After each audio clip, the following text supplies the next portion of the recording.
Bonjour à tous, ravi de vous retrouver pour cette nouvelle émission. On vous propose aujourd'hui d'aborder la question du logement. Vous le savez, tout le district fait face à un boom démographique. On parle naturellement de l'adaptation des infrastructures, des écoles et en premier lieu aussi du logement.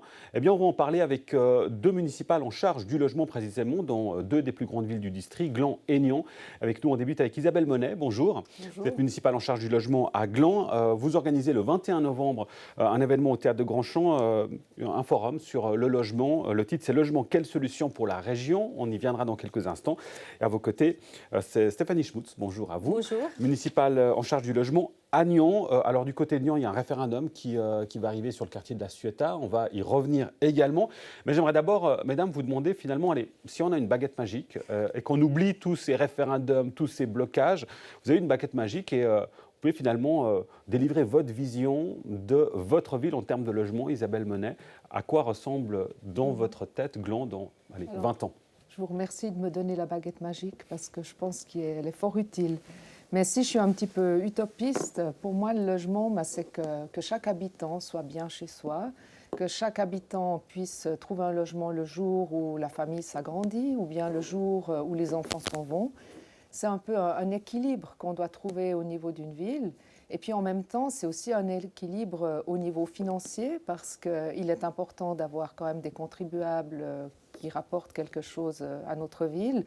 Donc d'avoir des zones villas, des zones où on retrouve des contribuables un peu plus fortunés, mais pas que. Ces contribuables, en étant plus fortunés, permettent à des personnes plus dans le besoin de trouver des logements subventionnés, des logements protégés, que la ville va pouvoir mettre à disposition. Et puis là, au milieu, on a toute une classe importante, la classe moyenne, qui doit aussi trouver des solutions pour se loger. Et là, on parlera peut-être tout à l'heure de logement loyer abordable. On y viendra effectivement. Bon, en quelques secondes, Isabelle Monet, vous nous donnez en tout cas pas très envie d'être à votre place. Finalement, en tant que municipale du logement, il y a beaucoup de défis, beaucoup de paramètres à prendre en compte. Stéphanie Schmutz, du côté de Nyons, j'imagine que ça rejoint évidemment en grande partie. Ça rejoint. Moi, je dirais en quelques mots, c'est pouvoir maintenir la mixité sociale dans la ville de Nyons. La mixité sociale, c'est-à-dire la même chose qui est dit. Exactement. Mais à quel niveau? Est-ce qu'on parle au niveau de la ville? On parle au niveau d'un quartier? Au niveau peut-être d'un même logement, cette mixité? Le tout. Oui. Alors bien évidemment qu'il y a des quartiers qui ne pourront jamais être totalement mixtes, mais le plus possible, et, en tout cas chaque fois qu'on le peut, et puis même au niveau d'un immeuble si possible. Et là, on a affaire finalement à des visions différentes de l'urbanisme. J'évoquais le quartier de la Ciotat, donc c'est cette grande barre de la Ciotat avec un autre immeuble plus petit à côté qui vont être démolis. Il y a un référendum contre le nouveau projet. Alors on parle, ça peut paraître anecdotique, mais on l'a évoqué ici d'ailleurs, la question des arbres, de l'abattage des arbres qui, en l'occurrence, c'est ça qui a créé finalement l'émoi, on peut le dire, pour ce quartier. Mais on voit aussi que la question de la mixité, de l'espace qui est donné finalement, pas seulement à la végétation, mais aux personnes aussi qui vont y vivre, c'est des points clairement très sensibles. Bien évidemment, je pense que les gens craignent la densité de la ville de Nyons. Mais là, c'est plus une question, ce qui est dit dans ce référendum, c'est que les gens trouvent que les espaces sont trop restreints, alors que je pense que le projet, justement, propose des lieux de rencontre, des lieux arborisés, puisque nous avons vraiment travaillé avec la coopérative pour qu'elle mette de l'argent dans l'environnement de ces immeubles, pas planter des petites pousses, mais des arbres déjà bien vigousses, qui puissent amener aussi ombre, fraîcheur, biodiversité en ville de Nyons, mais aussi des endroits où se rencontrer de manière sympathique. Alors on ne va évidemment pas faire le débat sur ce sujet-là, on y reviendra naturellement au temps voulu. Isabelle Monet, aujourd'hui finalement on se rend compte que ça a toujours été évidemment un gros défi d'imaginer la construction de logements dans une commune. Aujourd'hui peut-être plus qu'hier. Bon, aujourd'hui, peut-être plus qu'hier, oui et non, mais d'une certaine façon, on sait que le taux de vacances est relativement bas. On est à 1%, c'est extrêmement minime. On parle d'une légère détente. Oui, on les parle régions. d'une légère, mais encore une fois, c'est peut-être des appartements souvent quand même à des coûts plus élevés, qui ne trouvent pas preneur aussi vite que par le passé. Dès qu'on parle de logement pour la classe moyenne, on se rend compte que le taux de vacances pose toujours des problèmes. Mais malgré tout, moi je me dis, il faut qu'on trouve des solutions, il faut qu'on approche des propriétaires, il faut qu'on rencontre des développeurs pour justement se dire, mais on doit faire quelque chose. Et puis, d'une certaine façon, ce qu'il ne faut pas oublier, c'est qu'un immeuble, peut-être avec du logement loyer abordable, va trouver beaucoup plus facilement preneur. Donc à la fin, le propriétaire, il va aussi s'assurer des revenus. S'il doit payer des caisses de pension, enfin des rentes, d'autant plus, quoi. Trouver des solutions, c'est l'objet finalement de ce forum que j'évoquais en début d'émission, Oui, le alors, 21 novembre. En effet, ce forum a d'abord été initié par le quotidien La Côte, qui a approché la ville de Gland. Nous, on a trouvé que c'était une très bonne solution en fait, pour parler de ce logement qui concerne toute une région et puis finalement tout l'arc lémanique. Et puis l'idée, c'était de se dire, mais quelle solution? Parce qu'on sait qu'il en existe. Certaines villes ont déjà expérimenté, là je parle de Zurich, avec des coopératives, avec des nouvelles façons d'habiter. Et puis je trouvais intéressant, tout comme La Côte, de se dire d'avoir des personnes qui maîtrisent ce sujet. Donc là, on aura M. Luca Pataroni, sociologue, docteur en sociologie, qui va en fait mettre en avant des nouvelles façons d'habiter. On sait que les familles évoluent énormément en ce moment. C'est dans le cours des choses. Vous avez des familles monoparentales, recomposées, des gens qui se séparent, il y a beaucoup de gens qui vivent tout seuls. Et tout ça, on le vit sur toute une vie. Et l'occasion de pouvoir bouger, d'avoir des différentes possibilités d'habiter. On peut aussi parler des personnes âgées. On a mis en évidence certains appartements protégés, mais on se rend compte que certains aimeraient peut-être presque faire de la colocation. Alors, est-ce qu'il est possible de créer... de colocation intergénérationnelle. Voilà, des choses comme ça. Et finalement, moi, j'avais aussi envie qu'on aborde un petit peu ces sujets lors de ce forum. Pas pour dire c'est ce qu'on va faire dans 6 mois, mais qu'on s'ouvre un petit peu à des nouvelles façons d'habiter. Et ça, c'est le 21 novembre au Théâtre de Grandchamp, dès 17h, avec ces conférences, effectivement, table ronde, suivies d'un apéritif. Stéphanie Schmutz, quand on pense logement, il y a le rêve de la villa individuelle, de l'espace, du petit jardin, de la niche pour le chien. Mais on se rend compte aujourd'hui que finalement, déjà, avant, c'était difficile de l'avoir, mais aujourd'hui, pour une très grande majorité des gens, c'est un rêve inaccessible. Oui, et puis bon, alors je modérerai votre rêve, ça n'a jamais été le mien, donc je pense que de pouvoir vivre en ville avec des commodités, des manifestations diverses, etc., c'est aussi le rêve pour certains. Donc je pense qu'on doit... Voilà. Mais c'est vrai qu'en ville de Nyon, ce n'est pas l'avenir de la ville de Nyon, ce n'est pas les villas. Hein. Ouais, mais accepter du coup que, par exemple, en ville, les nouveaux logements, ils sont un peu plus petits que ce qu'on avait avant, par exemple. La surface est généralement plus petite. Oui, mais je crois que souvent, ce qui est demandé, c'est que les logements soient adaptés aux conditions financières de la famille ou de la personne, et puis que le nombre de pièces aussi soit en relation avec le nombre de personnes qui vivent dans cet appartement. Donc, en grand 2 pièces, même s'il a beaucoup de mètres carrés, pour une famille de 4, ça existe à Nyon, ou même dans des petits 2 pièces du reste. Je pense que c'est important d'avoir en plus petit 3 pièces ou 4 pièces, mais où chacun a son espace à soi. Je pense que c'est important aussi. Des nouvelles formes d'habitation. Alors, en l'occurrence, vous évoquez la coopérative d'habitation. On ne va pas dire que c'est une nouvelle forme, puisque c'est une forme qui existe depuis très longtemps, mais que le canton de Vaud souhaite soutenir, à l'image de Zurich. Isabelle Monnet, c'est Béatrice Métro qui l'a annoncé cette semaine, c'est de dire finalement, on va soutenir. Aujourd'hui, dans le parc immobilier locatif vaudois, c'est 4,4% du parc qui est concerné par les coopératives d'habitation. Dans le canton de Zurich, on est à 13%. En quoi est-ce que les coopératives d'habitation permettent finalement de répondre à ce besoin en logement? Oui, c'est pas vraiment une nouvelle façon d'habiter. D'ailleurs, la ville de Gland, elle a déjà expérimenté. On a plusieurs coopératives sur notre ville. Les derniers projets qui ont été développés, c'était avec la coopérative Cité Derrière. C'est un droit de superficie que la commune a mis à disposition au niveau du terrain. Et là aussi, quand Stéphanie parlait de mixité, eh bien, c'est une habitation qui a été construite avec une crèche, des appartements protégés, des studios, des appartements pour des familles subventionnées. Donc là, on a une réelle mixité. Et puis en même temps, on se retrouve avec des appartements à prix coûtant. Et là, franchement, on se dit ça fait totalement sens. Un autre projet, c'était au niveau du quartier d'Aïkenote. L'écoquartier d'Aïkenote, c'était de l'APP, des appartements à loyer libre, des appartements logement-loyer abordable, où là aussi la commune a pu négocier. Et puis le dernier projet, c'était une coopérative pour avoir cette mixité sociale, alors au niveau d'un immeuble, mais aussi au niveau d'un quartier. Et là, on a travaillé avec la coopérative Coopélia. Et ce qui était intéressant, c'est que déjà par le passé, le canton était un accompagnateur dans ce genre de projet, parce que nous, on avait approché le canton. Et finalement, on s'est retrouvé avec un cautionnement solidaire entre le canton et la commune pour permettre à la coopérative d'aller de l'avant et d'avoir suffisamment de fonds propres pour demander ses crédits, etc. Et pour la réalisation, évidemment, du projet.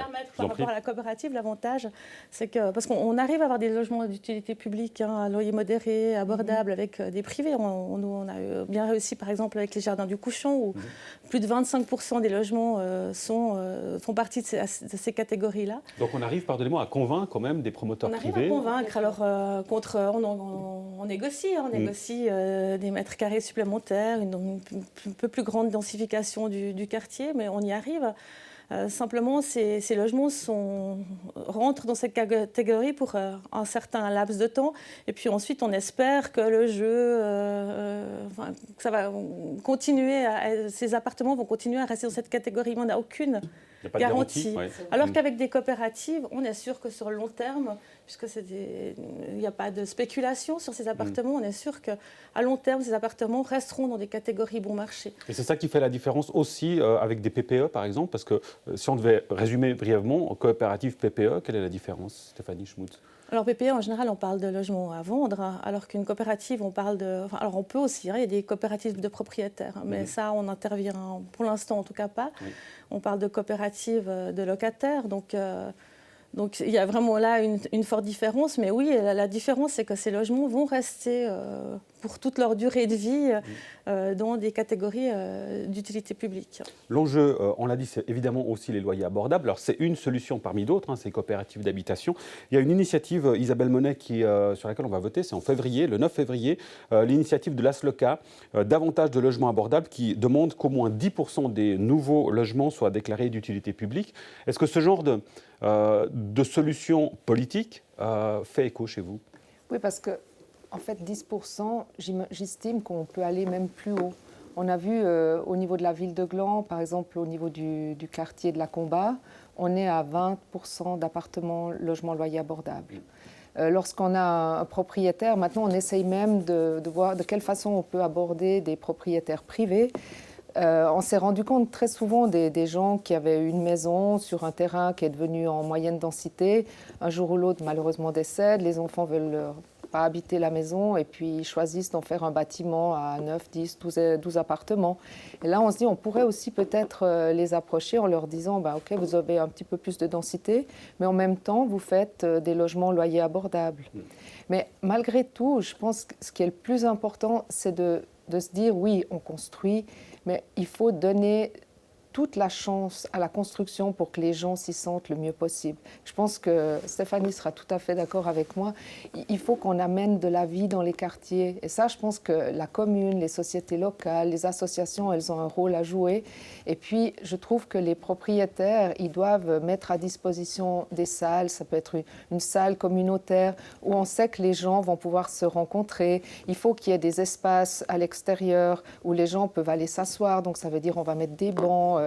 Et ça, vous sentez que vous êtes entendu justement en amenant ces choses-là? On commence et puis on voit qu'il y a des associations, je pense à Prosenectouté, qui fait aussi tout un travail avec les développeurs pour justement proposer des solutions. Comment faire pour que le quartier, pour que les gens se sentent bien dans le quartier. Et ça, je crois que c'est des choses, on doit les voir vraiment en amont. On doit les voir avant de commencer à mettre la première pierre. Il faut qu'il y ait une vraie réflexion. Et moi, mon rêve aussi, c'est d'être entendu par les futurs propriétaires pour se dire, on va donner toute la chance à ce quartier pour que les gens ils aient du plaisir à y rester. Oui. Alors, on le voit, Stéphanie Schmutz, quand on parle de logement, on va parler évidemment d'urbanisme, on va parler de tout ce qui est infrastructure, de sociologie aussi finalement, parce qu'on dit qu'il y a plus de population, mais cette population n'est pas la même finalement qu'il y a 10 ans. On va avoir des gens, ça a été dit, des personnes âgées qui sont actives plus longtemps aussi. En fait, finalement, dans votre rôle, c'est aussi un rôle vraiment de gestion de tous les différents paramètres et tous les différents secteurs pour que finalement ces logements répondent à un certain nombre de critères qui vont bien au-delà que juste l'aspect de vivre sur place. C'est bien pour ça que le logement à la Ville de Nyon fait partie du service de la cohésion sociale, Puisque je pense qu'effectivement, il y a un enjeu important, non seulement dans le logement même, mais effectivement pour accompagner les personnes dans leur quartier pour qu'elles vivent le mieux possible.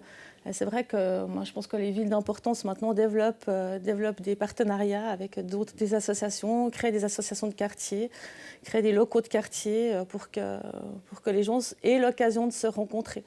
Je dirais aussi que nous sommes soucieux d'avoir une mixité de logements, aussi pour que les gens qui habitent la ville de Nyon, hein, on sait que on risque toujours un petit peu d'être ville cité-dortoir, même si on a beaucoup d'animations, beaucoup de choses, mais on a quand même une grande part de population qui vient juste dormir en ville de Nyon, mais qui n'y consomme pas. Et si on veut que nos commerces, hein, on parle beaucoup des commerces à Nyon, mais si on veut que nos commerces restent vivants, que le centre-ville reste un endroit attractif, il faut aussi avoir un mot à dire sur les personnes qui viennent vivre à Nyon et qui choisissent de venir vivre à Nyon, et si possible qui y travaillent aussi. Et ça, Isabelle Monet, alors si on prend le cas de Gland, pour parler de cité-dortoir, il y a une image qui colle à la ville de Gland, de cité-dortoir, alors qu'aujourd'hui, on voit qu'il y a un développement qui est phénoménal en ville de Gland, pas seulement sur l'aspect des logements, mais vraiment de cette mixité d'activités. On arrivera à un moment à sortir de cette image de la ville dortoir. Moi, je pense que le jour où vous ne l'annoncerez plus lors d'un débat, ce sera fait. Ouais. Non, personnellement, je suis plus que persuadée qu'on n'est plus du tout une ville dortoir. Parce que rien que de poser la question aux gens qui y vivent, plusieurs me disent « Oui, moi je suis arrivée à Gland vraiment par hasard, mais voilà, je m'étais dit je resterai une année ou deux. » Et finalement, on s'y sent bien. Ça fait 15 ans que j'y suis, ça fait 20 ans que j'y suis. J'ai même entendu des gens qui ont quitté Gland à un certain moment parce qu'ils avaient envie justement de la petite maison avec le joli terrain, etc. Donc ils sont montés sur les hauteurs. Maintenant, avec les années, ils se rendent compte que d'être proche d'une gare, c'est des bénéfices énormes. Et ils ont envie de revenir à Gland parce qu'ils me disent oui, je trouve qu'il y a plein de choses qui s'y passent, on a tout à portée de main, vous êtes une ville accueillante, on est proche de la nature, il y a un théâtre, on peut faire du sport. Voilà, moi je pense que là, on n'est plus du tout une ville dortoir. Alors la prochaine fois, vous ne le dites plus. Promis, je ne le dirai plus en présence d'Isabelle Monet. En tout cas, ça, je peux m'engager. Il y a un autre élément, alors il y a des cas en Valais, par exemple, où il y a eu des anticipations de logements. On voit aujourd'hui qu'il y a beaucoup trop de logements vacants dans le canton du Valais, que du coup les prix baissent, ou en tout cas qu'on offre des loyers gratuits. Comment on arrive, quels paramètres Stéphanie Schmutz en a, en tant que municipale du logement, pour définir finalement combien de nombre de logements il faut, puisqu'évidemment on parle d'une anticipation à plusieurs années, si ce n'est parfois à plusieurs dizaines d'années. Oui, mais je crois qu'on est une région, on échappe à la problématique du Valais. On a vraiment de la marge, on est à 0,35, un taux vacant en ville de Nyon. Alors, comme le disait Isabelle Monet tout à l'heure, c'est vraiment des logements chers, donc moins recherchés actuellement. Donc, on échappe vraiment à ça. Donc, nous, notre problématique, je dirais, en ville de Nyon à l'heure actuelle, ce n'est pas tellement la construction. Parce qu'on a peu de terrain. Nous, contrairement à une ville comme Gland, on est arrivé un petit peu en limite de capacité. Donc, c'est plutôt d'accompagner la rénovation des appartements. Et on voit toute la problématique de la Sueta. Mais la Sueta n'est qu'un immeuble parmi d'autres. On a un parc immobilier qui date des années 60, 70, qu'il va falloir rénover. Et puis, il y a un accompagnement à amener par une ville. Par exemple, rehausser, par exemple, des immeubles en centre-ville de Nyon? Oui, mais le centre-ville, de nouveau, c'est anecdotique par rapport au nombre d'habitants. Moi, je pense plutôt au quartier périphérique du centre-ville. Alors, la Sueta, s'est bien passée. On a un immeuble au chemin de Prélat pour lequel ça se passe moins bien avec les locataires, parce que le but, c'est de pouvoir garder des locataires qui souvent payent des loyers très bas, tout en rénovant énergétiquement souvent aussi les immeubles, donc en faisant en mieux pour le développement durable. Mais aussi accompagné dans le sens que la Sueta, par exemple, on a mené toute une discussion avec la coopérative LSR pour que les locataires soient relogés à des mêmes conditions. Donc il y a une partie de l'immeuble qui est vide parce qu'ils ont pu être relogés ailleurs. Et puis il y avoir un jeu de chaises musicales, de rocades, si le projet est mené à bien. Et puis là, je pense que c'est aussi important au niveau politique d'une ville, de s'occuper de ses habitants et puis qu'ils puissent y rester, malgré les rénovations. Et là, c'est vraiment un grand enjeu ces prochaines années en ville de Nyon. Oui, et à Gland aussi, forcément. Oui, on a actuellement un immeuble qui est en train d'avoir 2 étages supplémentaires. Je pense que c'est une des premières pistes qui a été développée par les retraites populaires, en tout cas au niveau de la ville de Gland. Donc on va voir ce que ça donne. Et une affaire évidemment que l'on suivra. À noter que c'est ce soir, je crois, au Conseil communal, on parle de l'achat d'un immeuble pour le PPA à la Combat. Donc ça aussi, c'est un élément qu'on va suivre. C'est Florian Cavalleri qui sera sur place pour NRTV. On rappelle cet événement, donc Isabelle Monet, le 21 novembre, c'est à Gland, que ça se passe au Théâtre de Grandchamp. Logement, quelle solution pour la région, organisée par la ville de Gland avec nos confrères de la Côte. Conférence, table ronde sur ces questions avec des spécialistes. Et puis on suivra évidemment de près le référendum, ça va de soi, de la Sueta du côté de Nyon. Mesdames, merci beaucoup d'avoir été avec nous. Bonne suite à vous aussi. On se retrouve, si vous le voulez bien, la semaine prochaine pour une nouvelle émission. À très vite.